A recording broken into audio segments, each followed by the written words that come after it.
നമസ്കാരം. ഹായ്, ഞാൻ റോസ്. വിവര ചാനലിലേക്ക് എവർക്കും സ്വാഗതം. രോഗികളുടെ കൂടെയാണ് ഞാൻ എൻ്റെ ജോലി ചെയ്യുന്നത്. അതുകൊണ്ട് രോഗികളുടെ കുറേ കാര്യങ്ങൾ പറയാൻ വേണ്ടിയിട്ടാണ് ഇന്ന് ഞാൻ വന്നിട്ടുള്ളത്. രോഗികൾ പലതരമുണ്ട്.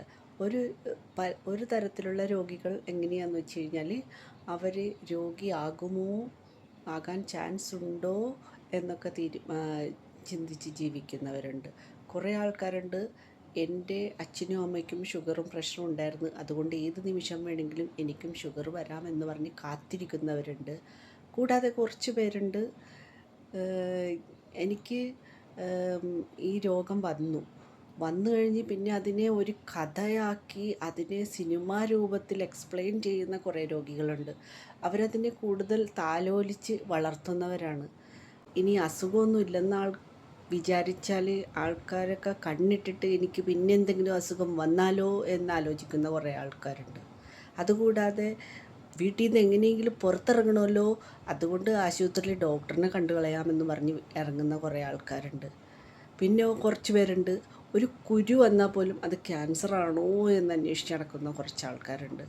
അങ്ങനെ പല രോഗികളും പല രീതിയിലാണ് ചിന്തിക്കുന്നത്. ഇവരെല്ലാം ഓർക്കേണ്ട ഒരു കാര്യമുണ്ട്, നമ്മളിപ്പോൾ എന്താണോ ചെയ്യുന്നത്, ഇപ്പോഴെവിടെയാണ് നമ്മളെ ശരീരത്തിന് വേണ്ടി എന്ത് ചെയ്യുന്നു, ഒരു 10 മിനിറ്റെങ്കിലും നമ്മൾ നമ്മുടെ ശരീരത്തിന് വേണ്ടി കുറച്ച് സമയം നമ്മുടെ ശരീരത്തിനായി കൊടുക്കുക. എല്ലാവർക്കും ഉള്ളതാണ്. എന്തെങ്കിലുമൊക്കെ ആയിട്ട് നമുക്ക് അസുഖങ്ങളൊക്കെ എപ്പോൾ വേണമെങ്കിലും വരാം. പക്ഷേ ഇതെല്ലാം നമ്മൾ കാത്തിരിക്കേണ്ട ആവശ്യമൊന്നുമില്ല. രോഗങ്ങൾ വരികയും പോവുകയും ചെയ്യും. ഹോസ്പിറ്റലിൽ പോകേണ്ടടുത്ത് പോവണം. ഹോസ്പിറ്റലിൽ ഡോക്ടർ മരുന്ന് തരും. അത് വാങ്ങി കഴിക്കണോ വേണ്ടയോ എന്നുള്ളതും നമ്മുടെ തീരുമാനമാണ്. അപ്പോൾ നമ്മളെല്ലാവരും ആ രീതിക്കനുസരിച്ച് പോയേ പറ്റുള്ളൂ. അത് അക്സെപ്റ്റ് ചെയ്തേ പറ്റുള്ളൂ. അതിനെ പേടിച്ച് ജീവിക്കേണ്ട കാര്യമൊന്നുമില്ല. അപ്പോൾ അതുപോലെ തന്നെ ഈ രോഗങ്ങൾ എന്തു വന്നാലും അത് മാറുന്നത് നമ്മുടെ കയ്യിലാണ് ഇരിക്കുന്നത്. ഡോക്ടർ മരുന്ന് തരാൻ മാത്രമേ സാധിക്കുള്ളൂ. പക്ഷെ അത് മാറണോ വേണ്ടയോ, അസുഖം മാറണോ എന്ന് തീരുമാനിക്കുന്നത് പോലും നമ്മളാണ്. അപ്പോൾ അത് നമ്മൾ പോസിറ്റീവായിട്ട് എപ്പോഴും ചിന്തിക്കുന്നതിൻ്റെ ഫലമായിരിക്കും അടുത്ത നമ്മുടെ രോഗങ്ങളുടെ കാഠിന്യവും അതിൻ്റെ വേഗം മാറുന്ന അതിൻ്റെ സിറ്റുവേഷൻസൊക്കെ വരുന്നത് അങ്ങനെയാണ്. അപ്പോൾ എല്ലാവരും മെഡിറ്റേഷൻ ഒരു പ്രാക്ടീസ് ചെയ്ത് സ്വയത്തിലേക്ക് ഒന്ന് എത്തി നോക്കാനുള്ള ഒരു കാര്യങ്ങളൊക്കെ പഠിക്കുക. യൂട്യൂബിലൊക്കെ ഇഷ്ടം പോലെ സെൽഫ് മെഡിറ്റേഷൻ ചെയ്യുന്നത് എങ്ങനെയാണെന്നൊക്കെ ഉണ്ട്. അത് നമ്മുടെ ഉള്ളിലേക്ക് നോക്കാനുള്ള ഒരു ശക്തി വർദ്ധിപ്പിക്കുന്നു. അതിൽ നിന്ന് നമുക്ക് ഏത് പ്രോബ്ലത്തിന് വേണമെങ്കിലും സോൾവ് എങ്ങനെ സ്ഥിതപ്രജ്ഞ എന്നൊക്കെ പറയില്ലേ, ഏത് പ്രശ്നം കണ്ടാലും സന്തോഷവും ദുഃഖവും വന്നാലും ഒരേ അവസ്ഥയിൽ ഇരിക്കാൻ പറ്റുന്ന ഒരവസ്ഥയിൽ നമുക്ക് എത്തിച്ചേരാൻ കഴിയുമെന്നും, പിന്നെ നമ്മുടെ ശരീരത്തിൻ്റെ ശക്തി എന്താണെന്ന് നമുക്കറിയാം. നമ്മുടെ ബ്രെയിനിൻ്റെ ശക്തി ഭയങ്കരമാണെന്ന് ഐൻസ്റ്റീൻ വരെ പറഞ്ഞു തന്നിട്ടുണ്ട്. പക്ഷേ ഇത് എല്ലാവരും അറിയണില്ല. എനിക്ക് വയ്യ എന്നല്ലാണ്ട് വേറൊരു കാര്യവും ആൾക്കാർക്ക് പറയാനില്ല. അപ്പം അതിൽ നിന്നെല്ലാം മാറി നമ്മളെല്ലാവരും തിരക്ക് പിടിച്ച് ജോലി തിരക്കിൽ ഓടിക്കൊണ്ടിരിക്കുകയാണ്. പക്ഷെ നമുക്ക് നമ്മുടെ ശരീരത്തിനെ നോക്കാൻ നേരമില്ല. പക്ഷെ നമ്മുടെ കൂടെയുള്ള ചിലപ്പോൾ ഒരു പക്ഷേ വീട്ടിലുള്ളവരെ നോക്കാൻ നേരമുണ്ട്.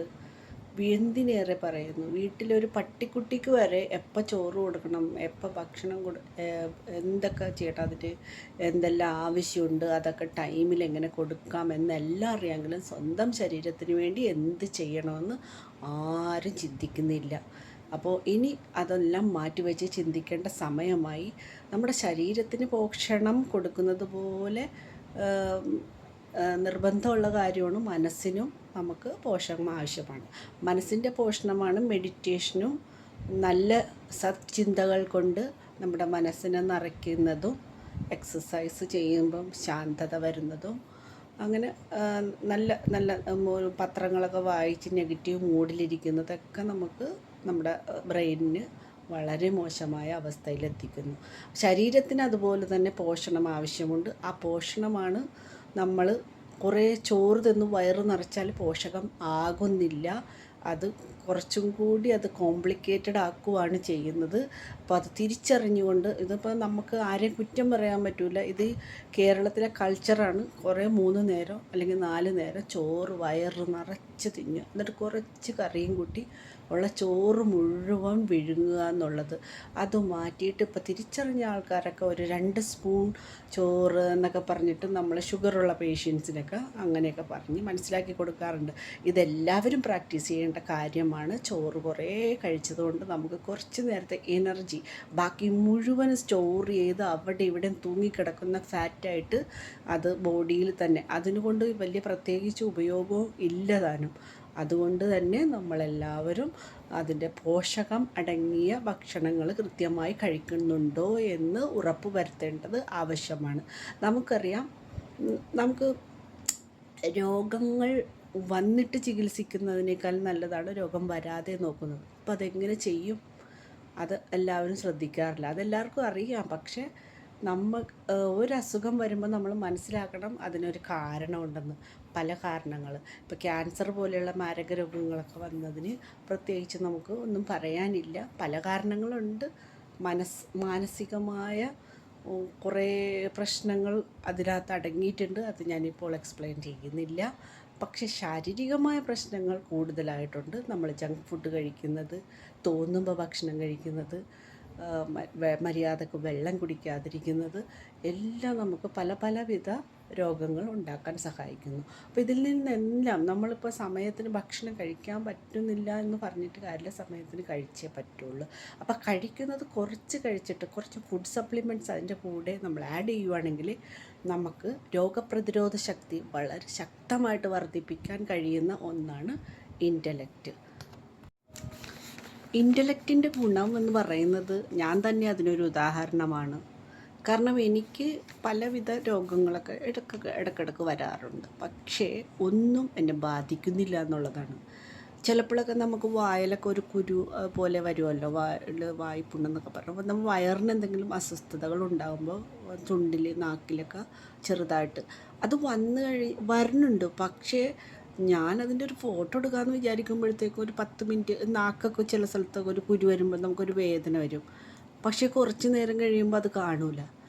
അതിൻ്റെ അർത്ഥം അപ്പോഴത്തേക്കും നമ്മുടെ ആൻറ്റി ഓക്സിഡൻറ്റ് പ്രവർത്തിച്ച് അതിനെ നശിപ്പിച്ച് അവിടെ റെഡിയാക്കി കഴിഞ്ഞു എന്നാണ് അതിൻ്റെ അർത്ഥം.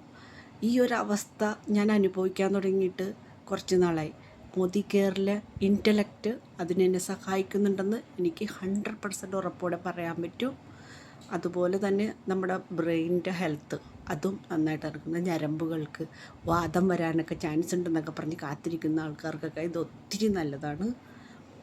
അതുപോലെ തന്നെ ഇതിനകത്ത് അസറോള ചെറി, ബയോഫ്ലേവനോയിഡ്സ്, പുളിപ്പുള്ള ഫലവർഗ്ഗങ്ങളുടെ സത്ത്, അതൊക്കെ നമുക്ക് ആൻറ്റി ഓക്സിഡൻ്റ് എന്ന് പറഞ്ഞു കഴിഞ്ഞാൽ രോഗപ്രതിരോധ ശക്തി ശക്തമാക്കി തരുന്നതാണ്. അതുപോലെ തന്നെ ഒരു ഓസ്ട്രേലിയൻ പൈൻ മരത്തിൻ്റെ ബാർക്ക്, അതിൻ്റെ എക്സ്ട്രാക്റ്റ് ഉണ്ട്. അതാണ് നമ്മളെ പ്രായമാകുന്നതിൽ നിന്ന് നമ്മളെ പ്രായം കുറച്ച് കൊണ്ടുവരുന്നത്. കാരണം നമ്മുടെ ഓരോ കോശങ്ങളെയും പുതുജീവൻ നൽകി അനുഗ്രഹിക്കുന്ന വസ്തുവാണ് ഈ എൻസോജിനോൾ എന്ന് പറയുന്നത്. നിങ്ങൾ ഗൂഗിളിലൊക്കെ അടിച്ചു നോക്കിയാൽ എൻസോജിനോളിൻ്റെ ഫലം എന്താണെന്ന് അറിയാൻ പറ്റും.